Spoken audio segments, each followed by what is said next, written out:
BBC Nepali सेवाको साँझ पखबाट गनी अन्सारीको नमस्कार।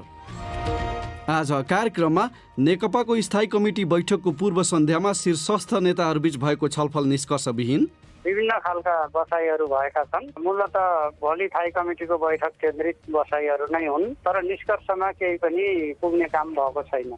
आर्थिक अभावमा नेपाल फर्किन नपाएका कामदारको उद्धार कहिले सुरु हुन्छ?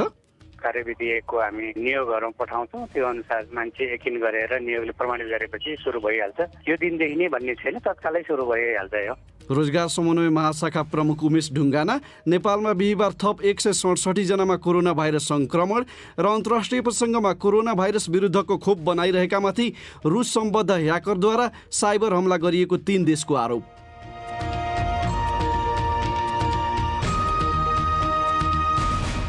तर सबैभन्दा पहिला आजका प्रमुख विश्व समाचार। विनिता दाहालबाट समाचार सुन्नुहोस्। अमेरिका, क्यानाडा र ब्रिटेनले रुसी गुप्तचर सेवा सम्बद्ध ह्याकरहरूले कोरोना भाइरसको खोप बनाउन कोसिस गरिरहेकाहरू विरुद्ध साइबर हमला गरेको आरोप लगाएका छन्। APT29 वा कोजी बियर भनिने ह्याकरहरूको समूहले खोप सम्बन्धी अनुसन्धानहरू चोर्न खोजेको आरोप उनीहरूले लगाएका हुन्। क्रेमलिनले भने त्यस्तो ह्याकिङमा रुसको कुनै हात नभएको जनाएको छ। कोजी बियर नामक समूहले सन् 2016 को राष्ट्रपतीय निर्वाचन अगाडि डेमोक्रेटिक पार्टीको सूचना ह्याक गरेको आशंका गरिन्छ। बीबीसी संवाददाता जेम्स ल्यान्डेलले भने युकेको गुप्तचर निकायको एउटा अङ्ग नेशनल साइबर सेक्युरिटी सेन्टरले APT29 समूहले सरकारी, कूटनीतिक, ऊर्जा र अन्य क्षेत्रलाई निशाना बनाउने कोसिस गरेको बताएको छ। बीबीसी संवाददाताको भनाई। नेशनल साइबर सेक्युरिटी सेन्टरका निर्देशकले कोरोना भाइरसको विश्वव्यापी महामारीसँग जुझ्नका लागि महत्त्वपूर्ण काम गरिरहेका सङ्गठनहरू विरुद्ध उनकै शब्दमा घिनलाग्दो हमला भएको भन्दै त्यसको निन्दा गरेका छन्। लन्डनका न्यायाधीशहरूले शमीमा बेगम आफ्नो नागरिकता खारेज गर्ने युके सरकारको निर्णय विरुद्ध मुद्दा लड्नका लागि युके फर्किन सक्ने आदेश दिएका छन्। शमीमा बेगम विद्रोही समूह इस्लामिक स्टेटलाई समर्थन गर्नका लागि स्कुले छात्रा हुँदा ब्रिटेन छोडेर सिरिया गएकी थिइन्। कोर्ट अफ अपिलले उनी रहेको उत्तरी सिरिया स्थित शिविरमै रहेर आफ्नो मुद्दा प्रस्तुत गर्ने निष्पक्ष मौका नपाउने बताएको थियो। बीबीसी संवाददाता डोमिनिक क्यास्केनीले भने बेगमका वकिलले उनले कहिले पनि आफ्नो बारेमा निष्पक्ष रूपमा भन्न नपाएको बताएका छन्। बेगम ब्रिटिसको अदालतको सामना गर्न नडराउने पनि उनले बताएका छन्। बीबीसी संवाददाताको भनाई। 5 वर्ष अघि शमीमा बेगम 15 वर्षकी हुँदा उनी र उनका अन्य 2 साथीहरूले पूर्वी लन्डनस्थित आफ्नो घर छोडेर भागेका थिए। उनकै बयान अनुसार उनले एकजना डचसँग बिहे गरेकी थिइन् जो इस्लामिक स्टेटका लडाकु थिए। ब्रिटिस सरकारले अदालतको निर्णयबाट आफू निराश भएको र पुनरावेदनका लागि अनुमति खोज्ने बताएको छ। नयाँ आँकडाहरूले चीनको आर्थिक मन्दीको अवस्था टरेको देखाउँछ, तर खुद्रा व्यापार भने निरन्तर रूपमा ओह्रालो लाग्ने क्रममै छ। कोरोना भाइरसको विश्वव्यापी महामारीले चीनको अर्थतन्त्रमा उल्लेख्य रूपमा बाधा पुर्याएको थियो। वर्षको पहिलो 3 महिनामा अर्थतन्त्र झन्डै 7% खुम्चिएको थियो। विश्लेषकहरूका अनुसार खुद्रा व्यापारमा गिरावट आउनु भन्नुको अर्थ व्यापारीहरू पुनः लगानी गर्ने विषयमा अनिच्छुक छन् भन्ने हो। तपाईँ बीबीसी नेपाली सेवाको साँझ पख सुनिरहनु भएको छ। अर्मेनिया र अजरबैजानले नाजुक युद्धविराम तोडेको आरोप एकअर्कालाई लगाएका छन्। आइतबार यता 2 देशको सीमालाई लिएर भएको विवादमा परि दुवै देशका गरी 16 जना सुरक्षाकर्मीको ज्यान गइसकेको छ। दुवै पक्षले अर्मेनियाको ताबुस क्षेत्र वरपर गोलीगट्ठा र तोप हानेको बताएका छन्, जुन क्षेत्र विवादास्पद नगोर्नो काराबाखबाट 300 किलोमिटर दूरीमा पर्छ। अर्मेनियाले आफ्नो भनी दावी गर्ने उक्त भूभाग अर्मेनियाले प्रयोग गर्छ र उक्त क्षेत्रलाई लिएर 2 देशबीच 3 दशक यता विवाद रहँदै आएको छ। ब्रिटिस सरकारले गत वर्षको आम निर्वाचनमा रुसले हस्तक्षेप गर्न खोजेको भन्नेमा आफू लगभग पक्का भएको बताएको छ। विदेश मन्त्री डोमिनिक रावले रुसले गैरकानुनी रूपमा अनलाइन लिइएका जानकारीहरू प्रचार गर्ने प्रयास गरेको बताएका छन् र अमेरिकी अन्तरिक्ष निकाय नासा र युरोपियन स्पेस एजेन्सीका वैज्ञानिकहरूले सूर्यको अहिलेसम्मकै सबैभन्दा नजिकबाट खिचिएका तस्बिरहरू सार्वजनिक गरेका छन्। सूर्यका ती तस्बिरहरू गत महिना सोलर अर्बिटरबाट खिचिएका थिए। ती तस्बिरले क्याम्प फायर्स भनिने साना साना सौर्य ज्वालाहरू देखाउँछन्। यो बीबीसी नेपाली सेवा हो।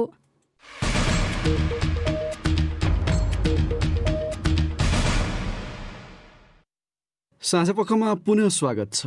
सत्तारूढ नेपाल कम्युनिस्ट पार्टीमा आन्तरिक सङ्घर्ष चलिरहँदा स्थायी कमिटी बैठकको पूर्व सन्ध्यामा 3 शीर्षस्थ नेताबीच बिहिबार भएको छलफल बिना निष्कर्ष टुङ्गिएको नेताहरूले बताएका छन्। प्रधानमन्त्री तथा पार्टी अध्यक्ष केपी शर्मा ओली, अर्का अध्यक्ष प्रचण्ड तथा वरिष्ठ नेता माधव कुमार नेपालबीच छलफल भएको थियो। शीर्षस्थ नेताबीच सहमति जुट्न नसकेको भन्दै यसअघि 3 पटक सरिसकेको पार्टी स्थायी कमिटी बैठकमै भोलि छलफल गर्न नेताहरू सहमत भएको बताइएको छ। एक रिपोर्ट। नेकपाको स्थायी कमिटी बैठकमा प्रधानमन्त्री तथा पार्टी अध्यक्ष केपी ओलीको राजीनामा माग भएदेखि सहमति खोज्न भन्दै लगातार जसो 2 अध्यक्ष केपी ओली र प्रचण्डबीच छलफल हुँदै आएको छ। तर 2 नेताबीच सहमति जुट्न नसकेका बेला आजको छलफलमा वरिष्ठ नेता माधव कुमार नेपाललाई पनि राखिएको थियो। सहमतिको प्रयास स्वरूप आज त्रिपक्षीय बाहेकका अन्य नेताबीच पनि छलफल भएको थियो। तर ती छलफल कुनै ठोस निष्कर्षमा पुग्न नसकेको नेताहरूले बताएका छन्। नेकपाका एक नेता तथा प्रधानमन्त्रीका प्रेस सल्लाहकार सूर्य थापाले भने, आज 3 जना पनि बस्नुभयो, 5 जना पनि बस्नुभयो, 4 जना पनि बस्नुभयो। यो विभिन्न खालका बसाइहरू भएका छन्। मूलत भोलि थाई कमिटीको बैठक केन्द्रित बसाइहरू नै हुन्। तर निष्कर्षमा केही पनि पुग्ने काम भएको छैन। तर त्यसो भन्दैमा 2 जना अध्यक्ष बसेर समस्याको समाधान खोज्न सक्दैनन् भन्ने अर्थमा बुझ्न नहुने थापाको भनाइ छ। नेकपाका अर्का अध्यक्ष प्रचण्ड तथा वरिष्ठ नेता माधव कुमार नेपालले प्रधानमन्त्री ओलीको राजीनामा माग गर्दै आएका छन्। प्रधानमन्त्री ओलीसँग आज भएको बैठकमा पनि उनीहरूले राजीनामाको माग उठाएका विवरण सार्वजनिक भएका छन्। तर अध्यक्ष प्रचण्डका प्रेस संयोजक विष्णु सापकोटाले यसअघि नै माग गरिसकेको पृष्ठभूमिमा फेरि पनि त्यही माग उठाइएको कुरा सत्य नभएको दावी गरे। अस्ति स्थायी समितिमा उठेको छ नि त विषयवस्तु, अनि यो चाहिँ अहिले फेरि मागे भनेर प्रोपोगन्डा मात्रै गरिरहेको छ। राजीनामाको दबाव बढिरहे पनि प्रधानमन्त्री ओलीले अस्वीकार गर्दै आएका छन्। त्यस्तो मागलाई पन्छाउन पनि उनले बैठक सार्ने गरेको कतिपयले बताउने गरेका छन्। अर्को विषय। वैदेशिक रोजगारीमा रहेका तर आर्थिक कारणले नेपाल फर्किन नसकेका श्रमिकलाई वैदेशिक रोजगार कल्याणकारी कोषको रकमबाट उद्धार गर्ने गरी मन्त्री परिषदले कार्यविधि पारित गरेको छ। कोरोना भाइरस सङ्क्रमण फैलिए यता हालसम्म भाडा तिरेर आउन सक्नेहरूको मात्रै उद्धार भइरहेकोमा कार्यविधि पारित भएसँगै आर्थिक अभावका कारण आउन नसकेकाहरूको पनि उद्धारको बाटो खुलेको छ। यसै सन्दर्भमा श्रम, रोजगार तथा सामाजिक सुरक्षा मन्त्रालयको रोजगार समन्वय महाशाखा प्रमुख उमेश ढुङ्गानालाई हामीले आर्थिक अभावमा आउन नपाएकाहरूको अब कहिलेदेखि उद्धार सुरु हुन्छ भनेर सोधेका थियौँ। 29 गते मन्त्री परिषद स्वीकृत गरे हुनाले 29 गतेदेखि यता आइसक्नु भएको मान्छे पनि त्यो कार्यविधिभित्र पर्नुहुन्छ। उहाँहरूले कार्यविधिले मागेका डकुमेन्ट प्रमाणित गर्न सक्नुभयो भने शोध गर्न पाउनुहुन्छ। र उतै पैसा नरोकिनु भएको मान्छेहरू जो हुनुहुन्छ उहाँहरूलाई पनि अब कार्यविधिको हामी नियोगहरू पठाउँछौँ। त्यो अनुसार मान्छे यकिन गरेर नियोगले प्रमाणित गरेपछि सुरु भइहाल्छ। यो दिनदेखि नै भन्ने छैन, तत्कालै सुरु भइहाल्छ। यो कस्ता व्यक्तिहरू ल्याउने भनेर कार्यविधिमा के व्यवस्था गरिएको छ?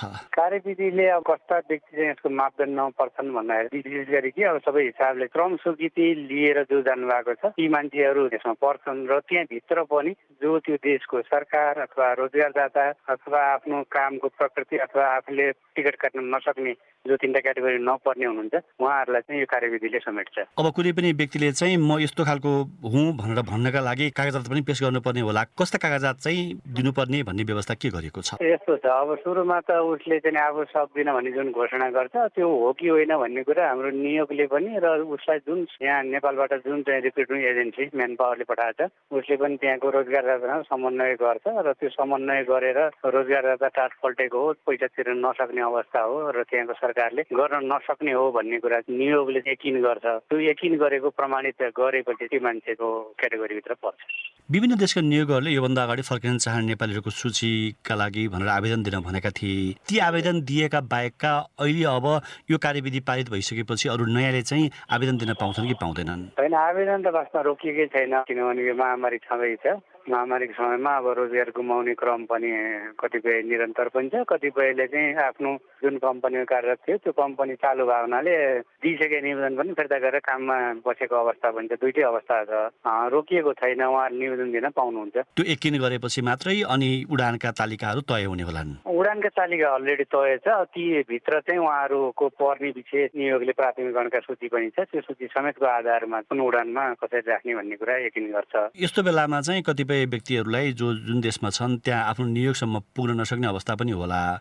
म चाहिँ आर्थिक कारणले गर्दा जान नसकेको व्यक्ति हुँ भनेर उनीहरूले नियोगमा आवेदन दिनका लागि अनलाइन व्यवस्था, अरू कुनै इमेल गर्न पर्ने, केही गर्न सक्ने व्यवस्था पनि गरिएको छ कि के छ? निवेदन दिनको अब धेरै जस्तो नियोगहरूले अनलाइनकै सिस्टम पनि राख्नु भएको छ, अनलाइनबाटै गर्न सक्छ। विदेशमा चाहिँ हाम्रो अब नेपाली समुदाय गरेपछि नेपालले पनि यसमा कोअर्डिनेसन गरिएको छ। आफ्नो साथीभाइ मार्फत पनि गर्न सकिन्छ। व्यक्ति स्वयं नियोगमै पुग्नुपर्छ भन्ने अवस्था होइन, त्यो पर्दैन। अब त्यो कार्यविधिले चाहिँ उनीहरूलाई नेपालसम्म ल्याउने खर्च चाहिँ सबै सरकारले बेहोर्ने, त्यसपछि लिएर आएर उनीहरूको गाउँसम्म पुर्याउने व्यवस्था पनि गर्ने हो कि के हो? खर्चको मापदण्ड 4वटा क्याटेगोरी छ। एउटा चाहिँ कोही मान्छे गएको छ, 1 वर्षको करार पनि पुरा गरेको छैन भने र फर्किनुपर्ने अवस्था भयो भने उसले 100% टिकट खर्च पाउँछ र यहाँ आएपछि यहाँदेखि क्वारेन्टाइनसम्मको यातायात खर्चसम्म व्यवस्था वैदेशिक रोजगार बोर्डको कल्याणकारी कोषले गर्छ। अर्को दोस्रो 1 वर्षभन्दा बढी अवधि करार गरेको काम गरेको छ, 2 वर्षभन्दा कममा उसको रोजगारी गुम्यो भने 75% खर्च बोर्डको कोषबाट बेहोरिन्छ। तेस्रो भनेको यदि पुनः संस्कृतिमा गएको छ भने माथि मैले भनेका 2टा क्याटेगोरीको 50% मात्रै पाउँछ। र चौथो क्याटेगोरी भनेको जो यहाँ माग्यमा परेको एमनेस्टीमा गएको मान्छेहरू छ, उहाँहरूले 100% पैसा पाउने गरी यो 4 क्याटेगोरीमा चाहिँ व्यवस्था भएको छ। श्रम, रोजगार तथा सामाजिक सुरक्षा मन्त्रालयको रोजगार समन्वय महाशाखाका प्रमुख उमेश ढुङ्गाना साथै नेत्र केसीसँग कुरा गर्दै नेपालमा बिहिबार थप 167 जनामा कोरोना भाइरस संक्रमण पुष्टि भएको स्वास्थ्य तथा जनसङ्ख्या मन्त्रालयले जनाएको छ। यो वृद्धिसँगै बिहिबार अपराह्नसम्म देशभरि पुष्टि भएका संक्रमितको कुल सङ्ख्या 17,344 पुगेको छ। मन्त्रालयका प्रवक्ता डाक्टर जागेश्वर गौतम, यसरी आज जम्मा संक्रमित हुनेहरूको संख्या 167 छ।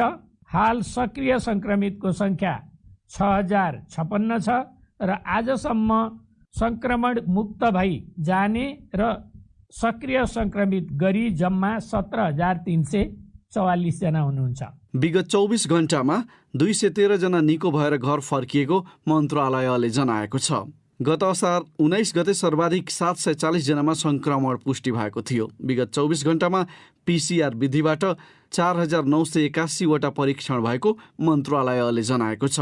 अहिले देशभरिका क्वारेन्टिनमा मानिसको सङ्ख्या घटेर 23,500 पुगेको छ। पुनः मन्त्रालयका प्रवक्ता गौतम, क्वारेन्टिनमा भएका व्यक्तिहरूको संख्या प्रदेश 1 मा 2,914, प्रदेश 2 मा 2,673, बागमती प्रदेशमा 1,765, गण्डकी प्रदेशमा 3,837, प्रदेश 5 मा 4,228 र सुदूरपश्चिम प्रदेशमा 6,312, कर्णाली प्रदेशमा 1,771। तीमध्ये सुदूरपश्चिममा सर्वाधिक छन्। अधिकांश संक्रमितहरू भारतबाट आई क्वारेन्टिनमा बसेका वा तिनको संसर्गमा आएका व्यक्ति हुन्। अहिलेसम्म कोरोना भाइरसबाट प्रदेश नम्बर 2, 5 र कर्णाली प्रदेशमा सर्वाधिक सङ्ख्यामा मानिसहरू सङ्क्रमित भएका छन्। सुदूरपश्चिम प्रदेशमा उल्लेख्य सङ्ख्यामा सङ्क्रमण बढिरहेको छ। अर्को विषय, नेपालमा पछिल्लो समय इन्टरनेटमा आधारित क्रियाकलापमा वृद्धि भएसँगै इन्टरनेटको गतिबारे गुनासो चुलिँदै गएको छ। लकडाउनसँगै नेपालमा इन्टरनेट सेवाको उपयोग वात्तै बढेको नेपाल दूरसञ्चार प्राधिकरणले जनाएको छ। तर प्रयोग बढेको भए पनि ग्राहक सङ्ख्या भने घटेको सेवा प्रदायकहरू बताउँछन्। सञ्जीव गिरीको रिपोर्ट।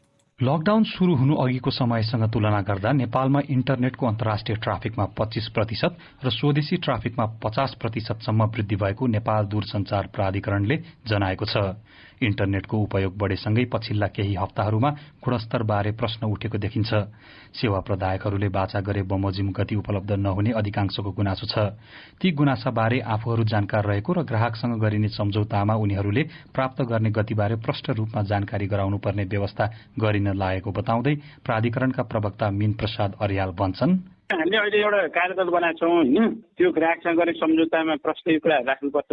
त्यसलाई केही कन्फ्युजन छ भने त्यसलाई सर्ट आउट गरेर जाने भन्ने कुरो भएको छ। त्यसले सुधारको उपाय सहित सिफारिस गर्छ, त्यसपछि हामी केही थप सुधारका कामहरू पनि गर्छौँ। सेवा प्रदायकहरूले भने इन्टरनेटको गति कम हुनुमा विभिन्न कारण रहेको र यी समस्या कम गर्न गुणस्तरीय उपकरणको प्रयोग गर्नुपर्ने बताउँछन्। घरेलु प्रयोजनका लागि लिइने सेवामा गति प्राय शेयरिङ अर्थात् विभिन्न प्रयोगकर्ताहरूसँग बाँडिने हुँदा ग्राहकहरूको गुनासो सुनिने गरेको उनीहरू बताउँछन्। पछिल्लो समयमा गतिमा समस्या हुनुको कारण र त्यसको समाधानबारे वर्ल्ड लिङ्क कम्युनिकेसनका प्रबन्ध निर्देशक दिलीप अग्रवाल भन्छन्, लकडाउनभन्दा पहिला हामीले जति ब्यान्डविड्थ ल्याइरहेको थियो त्यो पर्याप्त थियो तर लकडाउनमा चाहिँ वाट बढ्यो होइन। सो हाम्रो चाहिँ इन्टरनेसनल क्यापेसिटीले त्यसलाई भ्याइदिएन। दोस्रो कुरा यो सेयरिङको बारेमा कुरा गर्नुभयो। यो सेयरिङ कस्तो हुँदो रहेछ भने मैले जुन बेला इन्टरनेटको ब्यान्डविड्थ मलाई चाहिएको छ त्यो कुनै पनि हालतमा अभाइलेबल हुनु पर्यो भन्ने तपाईँको रिक्वायरमेन्ट छ भने then you have to go for what we call dedicated internet. तर त्यस्तो सेवाको मूल्य पनि बढी हुने उनीहरूको भनाइ छ। जानकारहरू भने नियामक निकायबाट सक्रियताका साथ अनुगमन हुन नसक्नु र कतिपय सेवा प्रदायकहरू पनि आफैले निर्धारण गरेको मापदण्डमा अडिन नसक्नुका कारण पनि गतिबारे गुनासो आइरहने बताउँछन्। सञ्जीव गिरी, BBC, काठमाडौँ। अब तपाईहरूले नै पठाएका प्रतिक्रियाको पालो। प्रस्तुत गर्दैछन् साथीहरू विनिता दाहाल र कमल परियार।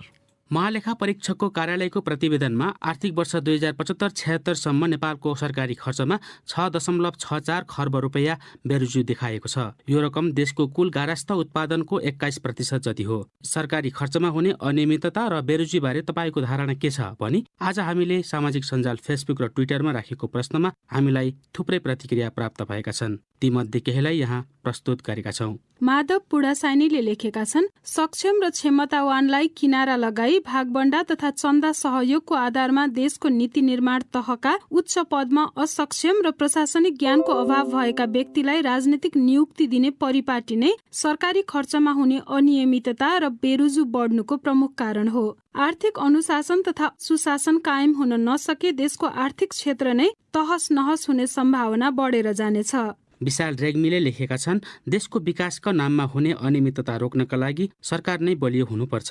कुनै पनि सरकारी कार्यालयमा हुने अनावश्यक भौतिक खर्च र विलासी सामान बन्द गर्नुपर्छ। नियमित रूपमा अनुगमन गर्नु पनि राम्रो हुन्छ। राधिका अवस्थीको धारणा छ, देश विकासको क्रममा सत्ता, शक्ति र समयलाई आत्मसात गरी राज्य सञ्चालकहरूले बुद्धिमत्तापूर्वक अर्थतन्त्रको सदुपयोग गरेमा यो अवस्थाको सिर्जना हुँदैन थियो। गरिबी र बेरोजगारीले प्रताडित युवालाई यसको सदुपयोगले केही राहत मिल्थ्यो कि? रवि शर्माले लेखेका छन्, जसले अनियमितता गर्छ त्यसलाई तुरुन्तै कानुनी कारबाही गर्नुपर्छ। फजुल खर्च गर्न र रकम बेरोजगार गर्ने वा काम नगर्नेलाई पनि कडा सजाय भए मात्र यो प्रवृत्ति रोकिन्छ जस्तो लाग्छ। भानु नेउपानेको धारणा छ, सरकारले कडा गर्ने भनेको सानातिना व्यवसायी तथा उपभोक्तालाई रहेछ भन्ने बुझ्नु पर्यो।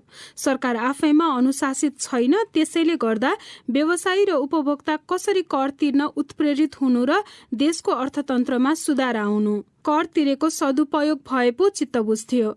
सुरेश जोशीले लेखेका छन्, सरकारी क्षेत्रमा लगानी गर्नु भनेकै बालुवामा पानी हाल्नु हो, जसको न उचित लेखाजोखा हुन्छ न भरपाई। यो एउटा अनुत्पादक क्षेत्रमा बैंकहरूको खराब कर्जा जस्तै हो, जसमा लगानी गर्दा प्रतिफल त के साबा उठ्न पनि गाह्रो हुन्छ। केसु चापागाईले लेखेका छन्, परिवर्तन हुनै नसक्ने होइन, तर जब नेता उत्पादनसँग जोडिएर राजनीति गर्दैनन्, राजनीति नै कमाई खाने भाँडो बनाउँछन्, तबसम्म परिवर्तन सम्भव नै छैन। नेपालमा गत 1 महिनामा करिब 200 पहिरो जानु र झण्डै 100 जनाले त्यसकै कारण ज्यान गुमाउनुले के संकेत गर्छ? विगतको ट्रेन्डलाई हेर्दाखेरि मनसुनको पहिलो 30 दिनमै यति घटनाहरू हुनु र यति धेरै जनधनको क्षति हुनु भनेको त अचाक्कली त्यही भएर मैले भनेको। विकासको नाउँमा जथाभावी सडक निर्माण गरिएको छ, पाखोबारीलाई खेत बनाएर पनि खेती गर्ने धेरै जसो नेपालका बस्तीहरू चाहिँ पुरानो पहिरोमा बसिएको छ अथवा पुरानो पहिरोको नजिकको छेउछाउमा छ। भोलिको BBC बहसमा विपद जोखिम न्यूनीकरण तथा व्यवस्थापन प्राधिकरणका प्रमुख कार्यकारी अधिकृत अनिल पोखरेल र पहिरोमाथि विद्यावारिधि गरेका सहप्राध्यापक प्रेम बहादुर थापा कृपया सुन्ने प्रयास गर्नुहोला। साँझपखमा नेपाल बाहिरका केही विषय। लन्डन स्थित पुनरावेदनको सुनवाई गर्ने कोर्ट अफ अपिलले समीमा बेगमले उनको नागरिकता खारेज गर्ने ब्रिटिस सरकारको निर्णय विरुद्ध मुद्दा लड्नका लागि युके फर्किने अनुमति पाउने निर्णय सुनाएको छ। अहिले 20 वर्ष सकिरहेकी बेगम सन् 2015मा सिरिया स्थित इस्लामिक स्टेट समूहमा सामेल हुनका लागि लन्डन छोड्ने 3 मध्ये 1 स्कुले विद्यार्थी हुन्। BBC विवरणमा आधारित रिपोर्ट सुनौ विनिता दाहालबाट। सन् 2019मा एउटा शरणार्थी शिविरमा भेटिएपछि सुरक्षाका कारण देखाउँदै ब्रिटिस सरकारले समीमा बेगमको नागरिकता रद्द गर्ने निर्णय गरेको थियो। कोर्ट अफ अपिलले सिरियाको शिविरबाट उनले आफ्नो मुद्दा लड्न नसक्ने हुँदा उनलाई निष्पक्ष सुनवाईको अवसर नदिइएको जनाएको छ। गृह मन्त्रालयले अदालतको उक्त निर्णय एकदमै निराशाजनक भएको र त्यस विरुद्ध पुनरावेदनका लागि अनुमति माग्ने जनाएको छ। अदालतको आदेशको अर्थ अब सरकारले 20 वर्षीय समिमालाई कसरी अदालतमा उपस्थित हुन दिने भनेर कुनै बाटो खोज्नुपर्नेछ। उनी अहिले उत्तरी सिरिया स्थित रोज शिविरमा छिन्। समिमालाई सिरियाबाट बाहिर निकाल्नका लागि मद्दत गर्न नसक्ने भनेर ब्रिटिस सरकारले पटक पटक भन्दै आएको छ। न्यायाधीशहरूले समिमालाई लिएर उठेका राष्ट्रिय सुरक्षाका चासोहरू यदि उनी युके फर्किइन् भने त्यसको सम्बोधन र व्यवस्थापन हुन सक्ने बताएका छन्। समिमाका तर्फबाट वकालत गरिरहेका वकिल ड्यानियल फर्नरले उनले आफ्नो बारेमा भन्ने निष्पक्ष अवसर कहिले पनि नपाएको बताए। समिमाका बुवा अहमद अलीले बीबीसीसँग बोल्दै अदालतको आदेशबाट आफू प्रसन्न भएको बताउँदै आफ्नो छोरीले न्याय पाउने आशा गरेको बताएका छन्। प्रधानमन्त्री कार्यालयका प्रवक्ताले सरकारले कुनै एउटा मुद्दामा टिप्पणी नगर्ने भए पनि बेगमबारे गरिएको निर्णयलाई भने उनकै शब्दमा हलुका रूपमा नलिइएको बताएका छन्। उनले सरकारले युकेको सुरक्षाको प्रत्याभूति सधैँ गर्ने र सुरक्षामा खतरा उत्पन्न हुन नदिने बताए। विनिता दाहाल। अन्तरिक्षमा भएको शक्तिशाली विस्फोटपछि एउटा तारा आकाशगङ्गामा तीव्र वेगमा हुत्तिएको खगोलशास्त्रीहरूले पत्ता लगाएका छन्। उक्त तारामा सुपरनोभा भनिने विस्फोटको प्रक्रिया आंशिक रूपमा भएको उनीहरूको निष्कर्ष छ। बीबीसी विवरणमा आधारित रिपोर्ट सुनौ कमल परियारबाट। सुपरनोभा बनेपछि ताराहरू प्राय नष्ट हुन्छन्, तर त्यो विस्फोटनले उक्त तारालाई नष्ट पार्न सकेन। बरु 9 लाख किलोमिटर प्रति घण्टाको वेगमा अन्तरिक्षमा हुत्याइदियो। खगोलशास्त्रीहरूका अनुसार उक्त तारा व्हाइट ड्वार्फ थियो र त्यसले एउटा अर्को तारालाई परिक्रमा गर्थ्यो। उक्त अद्भुत खगोलीय घटनापछि दोस्रो तारा पनि विपरीत दिशामा उछिट्टिएको अनुमान गरिएको छ। दुईवटा ताराले एक अर्कालाई परिक्रमा गर्दा तिनलाई बाइनरी अर्थात् द्वयात्मक भनिन्छ। तर अहिले ती दुई मध्ये एउटा ताराको अवस्थिति मात्र खगोलशास्त्रीले पत्ता लगाउन सकेका छन्। सन् 2015मा पत्ता लागेको उक्त ताराको वायुमण्डलीय संरचना असामान्य थियो। त्यसमा हाइड्रोजन र हिलियम दुवै ग्यास थिएनन्, बरु अक्सिजन, नियन, म्याग्निजम र सिलिकनको अस्वाभाविक मिश्रण थियो। हबल स्पेस टेलिस्कोप प्रयोग गरेर वैज्ञानिकहरूले त्यसमा कार्बन र सोडियम एल्युमिनियम पनि पत्ता लगाएका थिए। ती सबै तत्त्व सुपरनोभा बन्ने क्रममा भएको थर्मोन्युक्लियर अर्थात् उष्मनाभिकीय प्रतिक्रिया हुँदा बनेका थिए। तर त्यहाँ फलाम, निकल, क्रोमियम र म्याग्निज जस्ता धातुहरू छँदै छैनन्। यसबारे monthly notices of royal astronomical society नामक जर्नलमा प्रकाशित भएको छ। यसको अर्थ के हो भने नाभिकीय ज्वलन निभ्नु अघि उक्त तारा आंशिक सुपरनोभा मात्र बन्न सकेको थियो। यसबारे प्रकाशित शोधका मुख्य लेखक तथा युके स्थित युनिभर्सिटी अफ वरिकको भौतिक विज्ञान विभागका प्राध्यापक बोरिस गेन्सिकले भने यो तारा अभूतपूर्व छ, किनभने यसमा व्हाइट ड्वार्फका सबै गुणहरू छन्। तर यसको वेग एकदमै उच्च छ अनि यसमा भएको असामान्य प्रचुरता यसको कम द्रव्यमानसँग हेर्दा अर्थहीन देखिन्छ। उनका अनुसार उक्त ताराको रासायनिक संरचना नै न्युक्लियर बर्निङ अर्थात् नाभिकीय ज्वलनको प्रमाण हो। त्यो सहित निम्न द्रव्यमान र उच्च वेगले उक्त पिण्ड कुनै घनिष्ठ बाइनरी सिस्टम अर्थात् द्रव्यमान प्रणालीबाट आएको र त्यहाँ उष्म नाभिकीय ज्वलन भएको संकेत गर्छन्। कमल परियार। हामी बीबीसी नेपाली सेवाबाट बोलिरहेका छौँ। बीबीसी नेपाली सेवाका सामग्री रेडियो, अनलाइन र सामाजिक सञ्जालमा पनि उपलब्ध छन्। मोबाइल फोन एप हाम्रो पात्र मार्फत पनि तपाईँ बीबीसी नेपाली सेवाका समाचार सामग्री हेर्न सक्नुहुन्छ। अब आजको अन्तिम विषय। सरकारले प्रशिक्षणका लागि स्वीकृति नदिँदा काठमाडौँमा 90 दिनपछि हुने तय भएको विश्वकप छनौट खेल्ने राष्ट्रिय फुटबल टोलीको तयारी प्रभावित हुन पुगेको छ। कोरोना भाइरस संक्रमणको जोखिमका कारण फुकुवाको सूचीमा खेलकुद क्षेत्र नपरेपछि फुटबल सञ्चालन गर्न सरकारको अनुमति आवश्यक पर्छ। तर अखिल नेपाल फुटबल सङ्घले प्रशिक्षण स्वीकृतिका लागि दिएको पत्र 1 महिना दिन बितिसक्दा पनि स्वीकृत हुन सकेको छैन। थप विवरण हाम्रा खेलकुद संवाददाता निरञ्जन राजवंशीको यो रिपोर्टमा। विश्वकप फुटबल छनौट चरणको खेलको मिति तोकिसकिएको छ। आजको 85 दिनपछि दशरथ रङ्गशालामा चाइनिज ताइपेई र अस्ट्रेलियासँग नेपालले विश्वकप छनौटको दोस्रो चरणको खेल खेल्दैछ। तर अखिल नेपाल फुटबल सङ्घ एन्फाले त्यस निम्ति तयारी गर्न पाएको छैन। खेलाडीहरूले मैदानमा गएर जिउ तन्काउन पाएका छैनन्। एन्फाले प्रशिक्षणको स्वीकृति पाउन दिएको निवेदन कोरोना भाइरस संक्रमणको निम्ति बनाइएको नियामक समिति कोभिड-19 सङ्कट व्यवस्थापन केन्द्र CCMC मा अड्किएको छ। एन्फाका अध्यक्ष कर्मा छिरिङ शेर्पा। मास ग्यादरिङको कार्यक्रमहरू जे गर्दाखेरि पनि सिसिएमसीले चाहिँ एप्रुभल लिनुपर्ने र कतिपय चिज चाहिँ क्याबिनेट पनि जानुपर्ने देखिन्छ। त्यसले गर्दाखेरि हामीले त्यो प्रोसेस चाहिँ अगाडि बढिरहेका छौँ। तर प्रोसेस चाहिँ अलिकता टाइम लाग्दो रहेछ। सरकारी प्रक्रिया, कानुनी प्रक्रिया, सचिव हुनुपर्ने, मन्त्री हुनुपर्ने, त्यसपछि कहिले कर्मचारीहरूको अनुपस्थिति हुने, त्यो कारणहरूले गर्दाखेरि अलिक ढिला भइरहेछ। एन्फाले झण्डै 1 महिना अगाडि राष्ट्रिय खेलकुद परिषद मार्फत प्रशिक्षणको स्वीकृति मागेको थियो। एन्फाले विश्व फुटबल महासंघ फिफाले दिएको सुरक्षा निर्देशनलाई पालना गर्दै सुरक्षित तवरले प्रशिक्षण गर्ने विस्तृत योजना समेत सिसिएमसीमा बुझाएको छ। सुरुवाती प्रशिक्षणमा 35 जना खेलाडीलाई प्रशिक्षण दिने र विभिन्न जिल्लाबाट आउने उनीहरूको स्वास्थ्य जाँच गर्न पनि स्वीकृति मागिएको थियो, जसमा सरकारले खेलाडीको कोरोना संक्रमणको जाँच गर्ने पीसीआर परीक्षणको स्वीकृति भने दिइसकेको छ, जुन अपूरो भएको बताउँछन् एन्फाका महासचिव इन्द्रमान तुलाधर। पीसीआर नगरिकन हामी ट्रेनिङमा कसैलाई पनि राख्दैनौँ हैन।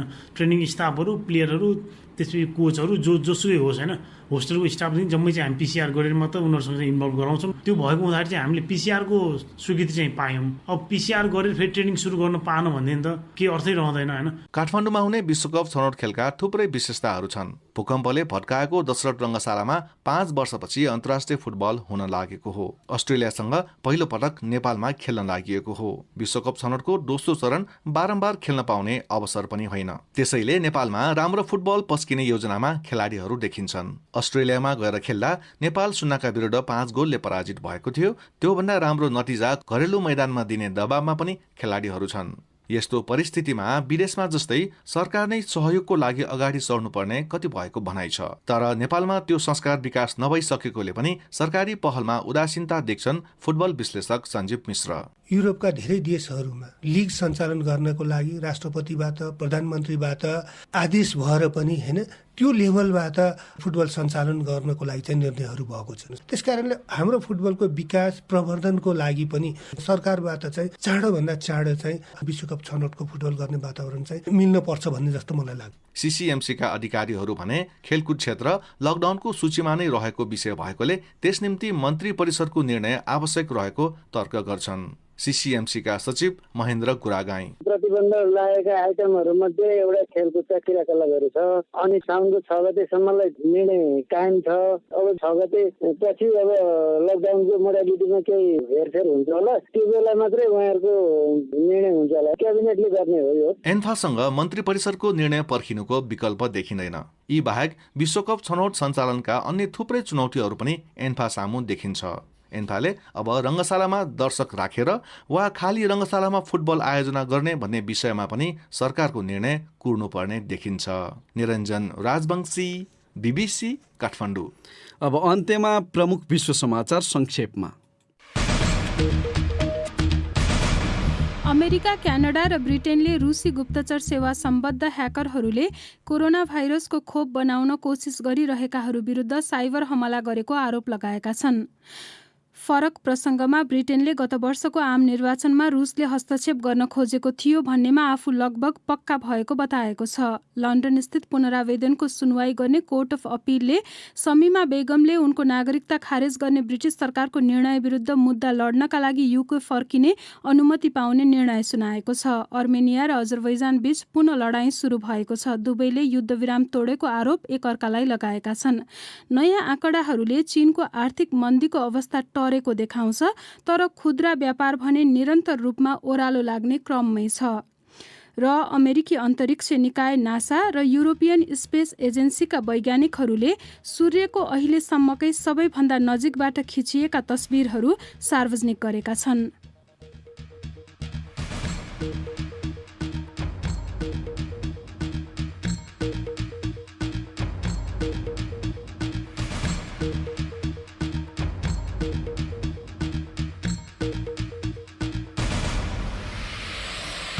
यसका साथै बीबीसी नेपाली सेवाको साँझपख यहीँ सकिन्छ। भोलि बिहान 7:15 बजेसम्मका लागि हामी सबैलाई बिदा दिनुहोस्। नमस्कार।